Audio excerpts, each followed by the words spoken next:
नमस्कार दोस्तों, जिस व्यक्ति को गुरु नानक देव जी ने भाई मर्दाना बनाया था, उसकी आखिरी सांसें गुरु जी के सामने ही टूटी थी। श्री गुरु नानक देव जी के बचपन के साथी भाई मर्दाना गुरु जी के अंग संग रहे। उन्होंने श्री गुरु नानक देव जी के साथ देश विदेशों के लगभग 40,000 किलोमीटर की यात्रा की।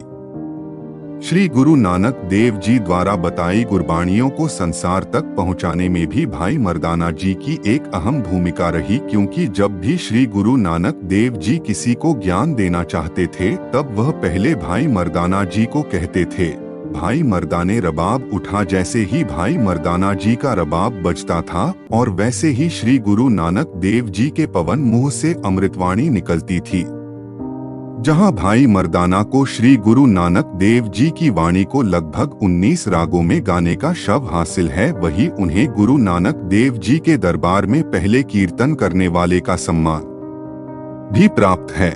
यह मान सम्मान भाई मर्दाना तक ही सीमित नहीं रहा, बल्कि उनकी कई पीढ़ियों तक चलता रहा। गुरु अर्जन देव जी तथा गुरु हरगोबिंद साहिब जी के सामने कीर्तन की सेवा करने वालों में इनके वंशज भी शामिल थे।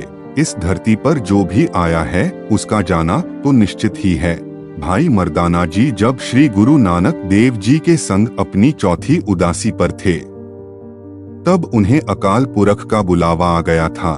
श्री गुरु नानक देव जी ने भाई मर्दाना जी के काल को अकाल पुरख का आदेश मानते हुए स्वीकार किया और उनसे पूछा, भाई मर्दाने, दुनिया में तुम्हारा शरीर ब्राह्मण की तरह पानी में प्रवाह कर दूं, खत्री की तरह जला दूं या मुस्लिम की तरह दफना दूं? श्री गुरु नानक देव जी के यह वचन सुनकर भाई मर्दाना जी बोले, क्या बाबा जी अभी भी शरीरों के चक्कर में ढाल रहे हो? गुरु जी ने फिर कहा, भाई मर्दाने, तुम कहो तो तुम्हारी समाधि बनवा दूं? इस जवाब से भाई मर्दाना भावुक होकर बोले, बड़ी मुश्किल से तो इस समाधि रूपी शरीर से बाहर आने लगा हूं, अब फिर पत्थरों की समाधि में ढालना चाहते हैं मेरे गुरु?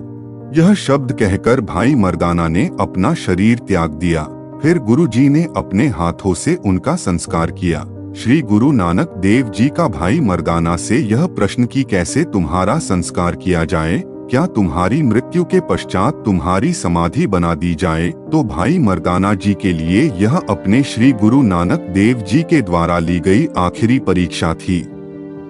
परंतु अपनी आखिरी परीक्षा में भी भाई मर्दाना वैसे ही सफल हुए जैसे वह उम्र भर होते आए थे। गुरु और शिष्य की आखिरी बातचीत हमें यही शिक्षा देती है कि मरणोपरांत के आडंबर व्यर्थ है। मोल करो तलवार का पड़ी रहने दो म्यान। हम पूरी जिंदगी अपने बाहरी रूप को अच्छा साफ सुथरा बनाने में लगा देते हैं, परंतु जो प्रभु रूपी आत्मा हमारे अंदर बसती है, उसको पवित्र करने के लिए कोई कार्य नहीं करते, यानी पाठ, सिमरन, अहम त्याग, वासना का त्याग एवं कल्याण के कार्य कुछ भी तो नहीं करते। आम इंसान अपनी मृत्यु के नाम से ही डरता है, जबकि एक संत देह त्यागता है तो वह संतुष्ट होकर सोचता है कि उसे अपने किए कर्म का फल मिलेगा और उसकी आत्मा को मोक्ष मिलेगा।